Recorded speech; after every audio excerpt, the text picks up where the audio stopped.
कहते हैं कि प्यार कुर्बानी मांगता है। मोहब्बत की कस्में खाने वाले एक दूसरे को कबूल भी करते हैं, लेकिन मध्य प्रदेश के सीहोर स्थित लुनिया मोहल्ले के जिस विकास ने जिस निशा से प्यार किया, उसी ने उसे जहरीली गोलियां देकर मौत की नींद सुला दिया। यही नहीं, निशा अपने पति को मारकर अपने जीजा के साथ घर से सोने चांदी के जेवरात और नकदी रुपए भी लेकर भाग गई। यह आरोप विकास के पिता राजेश और मां दलपत बाई ने अपनी बहू निशा पर लगाए हैं। आइए इस संगीन मामले को इस तरह समझते हैं। लुनिया मोहल्ले में रहने वाले विकास पुत्र राजेश कौशल का अफेयर बीते 5 सालों से हरदा जिले के ग्राम बेड़ी के भैयालाल की पुत्री निशा से चल रहा था। परिजनों की रजामंदी से दोनों की मंगलवार 24 नवंबर 2020 को शादी करा दी गई। मॉडल जमाने की निशा अचानक बहू बनकर सीहोर के एक गरीब मोहल्ले में पहुंच गई। निशा के रहन सहन से पीड़ित सास ससुर ननंद ने उसे कई बार समझाया। इसी बीच परिजनों की मर्जी के खिलाफ निशा ने चुपके से गर्भपात करा लिया। विकास और निशा शांति से रहें, इसलिए परिजनों ने मकान के ऊपर का कमरा बहू बेटे को दे दिया। रविवार 10 अक्टूबर की सुबह बहू बेटे में कुछ कहासुनी हुई। उस वक्त बहू का जीजा भी मेहमान के रूप में मौजूद था। बेटे विकास की अचानक तबीयत खराब हो गई। कमरे का दरवाजा तोड़कर परिजनों ने उसे निकाला और अस्पताल लेकर पहुंचे। बताया जाता है कि रास्ते में विकास ने कहा कि निशा ने कुछ गोलियां खाने के लिए दी थी। इलाज के दौरान विकास की मौत हो गई। इधर घर पहुंचे तो मालूम हुआ कि बहू अपने जीजा के साथ घर में रखे सोने चांदी के जेवर और नकदी लेकर भाग गई। पीड़ित परिवार ने इस मामले में कोतवाली पुलिस से मदद मांगी, लेकिन कोई कार्रवाई हत्यारी बहू पर नहीं की गई। इसके बाद गुरुवार को मृतक विकास के परिजन और मोहल्ले के 100 से अधिक नागरिक एसपी ऑफिस पहुंचे और बहू सहित उसके रिश्तेदारों पर हत्या की धाराओं में मुकदमा दर्ज कराने की मांग की। फिलहाल हत्या या आत्महत्या के लिए उकसाने की दोषी निशा और उसका जीजा ही दिखाई दे रहे हैं। फिलहाल कौन दोषी है कौन निर्दोष है यहाँ जांच का विषय है, लेकिन आरोपी को सजा मिलना जरूरी है। आदर्श न्यूज के द्वारा इस मामले में लुनिया मोहल्ला स्थित परिजनों और आरोपित निशा से भी उनका पक्ष लिया है।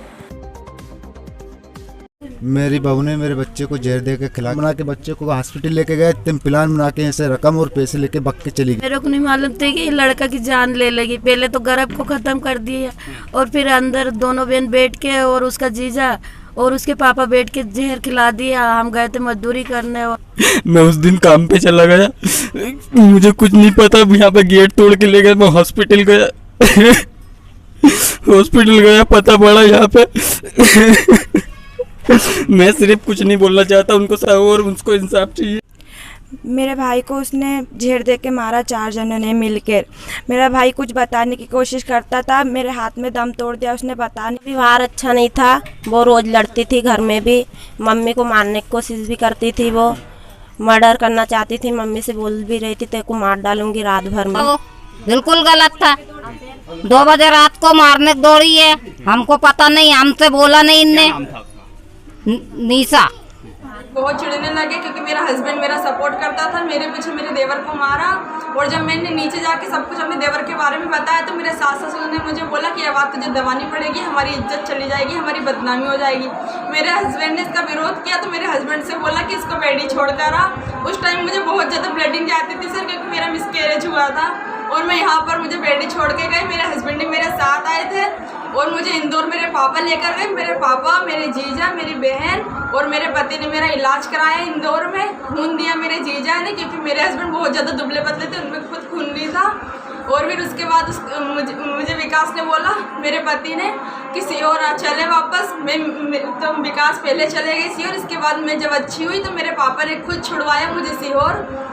और जब विशाल मेरा भाई छोड़ने गया उसके बाद मुझे 3 दिन तक भूखा रखा। मेरे सास ससुर ने मुझे अलग कर दिया और मेरे विकास ने जब इसका विरोध किया तो मेरे विकास को बहुत ज़्यादा टॉर्चर करने लगे। और कमाता वही था, उसको 1 रुपया नहीं देते थे कुछ भी चीज़ों के लिए। बहुत शर्मिंदा करा। इसलिए इसी झगड़े के कारण मेरे हस्बैंड ने सेल फास खाया। इस वजह से मेरी बहन और जीजा की कोई गलती नहीं है। और जहाँ तक ये कहा जा रहा है कि मैंने और मेरे जीजा ने जहर खिलाया, ये बात बिल्कुल भी गलत है। मेरे जीजा को तो फ़ोन करके मैंने खुद बुलाया क्योंकि वहाँ कोई सुनने को तैयार नहीं था। वो मेरे हस्बैंड बच जाते लेकिन उसका इलाज टाइम से नहीं कराया गया सर। जब मेरे माँ बाप आए, जब उनने इलाज कराया, उनके माँ बाप का एक ही मकसद था, बस मुझे सज़ा करवाना। उसने बेटे का मुँह नहीं देखा सर, बिल्कुल नहीं देखा। राखी और चांदनी वगैरह सब मुझे देवर की वजह से टॉर्चर करते थे कि मेरे भाई को मत फंसवाना वरना तेरे साथ अच्छा नहीं होगा। और जब इन सब का विरोध मेरे पति ने किया तो मेरे पति को बहुत ज़्यादा इन लोगों ने टॉर्चर किया। इनकी वजह से आज मेरे पति ने अपनी जान दे दी। और उनसे तो मेरी मनपसंद शादी हुई थी, 5 साल तक मेरा रिलेशन रहा, वो कम पढ़ा लिखा था, इस वजह से मुझे जहर खाना पड़ा। उसके लिए बदमाश से मेरी शादी हुई थी, मैं उसको क्यों मारूंगी? पहली बात तो ये। मध्य प्रदेश की खबरों से अपडेट रहने के लिए अभी आदर्श न्यूज़ को अपने मोबाइल पर सब्सक्राइब करें और बेल नोटिफिकेशन ऑन करें। साथ ही अधिक जानकारी के लिए हमारी वेबसाइट पर विजिट करें।